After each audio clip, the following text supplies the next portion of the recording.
Halo Cinegrip, ketemu lagi bersama saya Indra dan Audrey. Oke, kali ini kita akan membahas sebuah film terbaru dari Netflix yang berjudul Metal Lord dari sutradara Peter Sollett, pernah nyutradarai series Spinel yang main di HBO. Itu lumayan bagus, tentang musik juga, tapi sayangnya tidak dilanjut. Dan dia juga pernah nyutradarai Nick and Norah Infinite Playlist. Itu sih film yang aku tonton dari sutradara ini. Kalau dari penulisnya ini ada D.B. Weiss. Ini yang produser, sutradara, dan penulisnya Game of Thrones yang endingnya kita. Metal Lords ceritain tentang dua remaja SMA, Kevin dan Hunter, yang membentuk sebuah band metal untuk bisa ikut di kompetisi Battle of the Band. Konflik bermuncul saat Kevin mencintai Emily. Iya, bener. Semua tentang wanita. Band dan wanita misalnya konflik ya. Sejujurnya aku bukan pencinta metal, bukan. Tapi jujur, aku dari awal nonton filmnya, aku udah suka lagu-lagunya gitu. Kayak lagu yang dimainin sama Hunter itu dipopulerkan dari band metal atau dia bikin sendiri sih?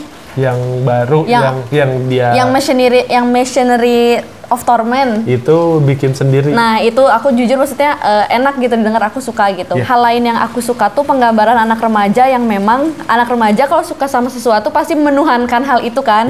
Kelihatan kayak Hunter tuh segitu inginnya jadi bintang metal sampai dia tuh bilang berulang kali sama Kevin, kita tuh bakal di worship kayak God gitu. Kayak walaupun kayaknya eranya anak-anak sekarang bukan era metal kan. Kalau bahasa Sundanya sih pangaingna gitu kalau udah suka sama sesuatu. Orang juga emang bukan anak metal tapi ngedengerin beberapa lagu metal seperti yang muncul di film ini. Kebanyakan ya orang pernah dengerin. Terus di sini juga ya itu bikin nostalgia sama film-film sejenis lah kayak The School of Rock, terus kayak Bill and Ted, terus ada kalau Indonesianya mungkin Yowis Band, dan kalau Thailandnya mungkin Saksit. Dia ngingetin kayak perjuangan orang mau ngeband. Dulu tuh kalau pas sekolah tuh kalau kamu yang pengen misalnya suka band Burger Kill, Burger Kill.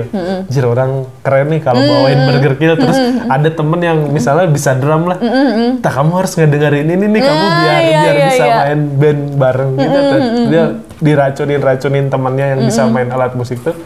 Ya di sini tuh relate. Dan di sini tuh ya itu riff-riff yang keluar dari film ini tuh emang beneran metal. Dan emang ya Ramin Djawadi kan ini komposer yang bikin musik scoringnya di film ini emang oke sih. Soalnya emang Ramin Djawadi juga kan yang bikin Game of Thrones. Kan Game of Thrones kan scoringnya bagus-bagus. Di sini ditambah ini ya ada Tom Morello juga sebagai produsernya. Sama mungkin ini aku awalnya kayak nggak tahu nih yang ada cameo muncul berempat. Aku tuh kayak ini kayaknya dia musisi metal juga nih yang muncul cameo. Ternyata bener dari Metallica sama Judas Priest kan, sama beberapa lagi aku kurang tahu. Iya, pokoknya itu dari Anthrax, terus ada Tom Morello sendiri, terus dari Metallica sama dari Judas Priest.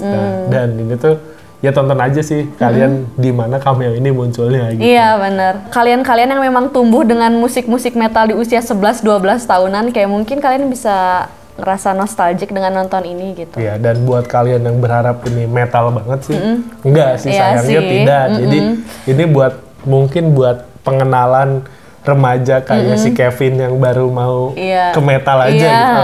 Aku pengen nyoba belajar metal ya, nonton film ini ya bisa-bisa aja gitu. Sayangnya aku tuh kayak expect background story tentang kenapa Hunter tuh seobsesi itu sama metal. Kayak misalkan ayahnya yang lebih dulu suka, kemudian dia jadi ikutan suka, atau mungkin ibunya kurang diceritain kan ya, sebagai bentuk kerinduan sama ibunya dia jadi suka metal atau gimana gitu. Nah aku sayangnya kurang diceritain gitu backgroundnya Hunter ini suka metal kenapa. Emang sih ada kan dia monolog waktu Kevin nyeritain kenapa Hunter sama Kevin bisa bersahabat, tapi kayak kurang diceritain juga gitu. Aku kira tuh waktu opening scene tuh mereka tuh kayak adik kakak gitu, aku kiranya awalnya. Karakternya juga nggak ada yang bikin simpati gitu nggak sih? Kayak si Kevin juga, kayak kita mau ngikutin Kevin tuh nggak se-lovable Otis di Sex Ed. Iya benar.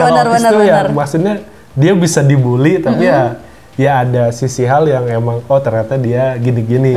Sedangkan si Kevin kan ini apa si Kevin? Kurang diceritain. Karakter Hunter juga kan kadang kelakuannya ini malesin iya gini iya gitu bener ya. iya. Dan itu kalau mau nyeritain si Kevin sering dibully tapi ternyata yang malah kelihatannya si Hunter ya. Iya, ada harapan si Emily ini lebih digali. Emang sih dia kan sempat ada nyeritain dia tuh punya penyakit apa yang bikin dia kan gampang terpicu emosinya. Cuman kayak kurang digali aja gitu. Dia tiba-tiba suka marah gak jelas, tiba-tiba ngelempar klarinet. Malesnya si Hunter tuh pas itu, pas kenapa dia tiba-tiba pengen Battle of the Band kan. Iya. Kan sebelumnya kan nggak ada cerita kalau di sekolah itu bakal ada Battle of the Band. Iya, pemicunya juga kayak gak sengaja jatuh ngerusakin instrumen. Iya. Terus dibantuin terus band kamu jelek. Ayo kita tanding kayak. Iya. Kurang apa ya, pemicunya kurang aja gitu. Kayak mungkin bakal lebih dapet kalau memang musuh bandnya dia tuh ya si orang-orang rese itu gitu. Kayak yang gue mau buktiin gue tuh lebih keren gitu. Kalau enggak si Hunter ada suka siapa tapi ceweknya lebih suka musik. Nah iya. Konflik-konflik simpel ya dia anak muda kan pengen nunjukin rasa nih aku keren nih orang tadi pases. Aku ngiranya si Hunter suka sama Emily loh yang dia ngeliatin dari belakang. Iya. Aku kira tuh bakal kayak gitu. Ya bakal cinta segitiga. Ternyata nggak kelihatan ini loh proses. Kan asalnya Kevin tuh payah banget ya main drum. Dengan dia belajar sendiri terus udah bisa sekeren itu tuh kayak progresnya kejauhan gak sih? Kayak misalkan ya, emang berapa lama? Emang bisa segampang itu gitu buat nguasain ngedrum serumit itu gitu. Iya, soalnya kan cuma bermodal kayak ngedengerin musik. Iya, nggak ada kayak misalkan figur entah yang nge-push dia lah kayak Whiplash. Hunter masuk ke wellness center. Ya. Terus ya dokternya tuh kan siapa? Iya si Manganiello. Nick Troy. Iya, Troy Nix. Kayak kayaknya film ini mau nunjukin kalau memang universe di situ tuh metal banget sampai ke dokternya aja accidentally mantan bintang metal di sekolah. Terus aku kayak udah kepikiran, ini sih pasti nanti bakal jadi sosok yang mempermudah jalannya si Hunter buat cabut ke battle band bener aja kan. Tapi ya walaupun pas di situ langsung dipatahin yang itu yang komedinya ya kamu nunggu 1 tahun aja. Hunter udah setelan metal. Iya bener. Datang ke nikahan. Ternyata cuma begitu doang. Kirain mau ngelawan, mau rebel Iya, aku tuh kiranya si Hunter tuh bakal jadi yang karena dia metal banget. Terus kan si Kevin nyeritain kenapa bisa bersahabat karena nyelamatin Kevin dari orang yang ngebully dia kan. Kayak jir ini pasti jagoan nih lah. Gak taunya gitu. Nyentil orang terus kabur naik mobil, apaan coba. Sayangnya momen yang nyari pemain bass itu nggak digunain bagus sih. Padahal kan itu bisa jadi potensi komedi atau lebih gimana. Sayangnya cuma ditampilin 1 orang doang. Iya. Mungkin gini kali mau menggambarkan anak-anak sekarang udah nggak terlalu into metal kebanyakan gitu. Kebanyakan kan mungkin ke musik-musik top 40 itu kayak ya aku sih ngeliat kayak band temennya yang jauh lah emang lebih bagus bandnya Hunter gitu. Tapi ini band ini tuh karena dia bawa lagu populer dengan drummernya yang teler dan temponya yang berantakan, orang-orang happy aja sampai dia menang gitu kayak oh ya udah emang mau ngegambarin anak-anak sekarang tuh lebih suka lagu-lagu populer kayak gitu yang mana metal mereka mungkin udah nggak terlalu kenal. Langsung aja ke skor dari Metalord. Skor dari aku mungkin di angka 7. Oke, 7 dari orang mungkin 6 aja karena emang ya itu sayang semua yang ada di film ini udah oke, sayangnya ya itu ceritanya dan karakternya aja disia-siain gitu aja. Oke, mungkin cukup sekian saja review dari kita berdua. Jadi buat kalian yang udah nonton Metalord, ketik di kolom komentar aja. Dan mungkin jangan lupa untuk like, komen, dan subscribe. Dan nyalakan notifikasinya juga ya. Dan sampai jumpa di video-video berikutnya. Bye!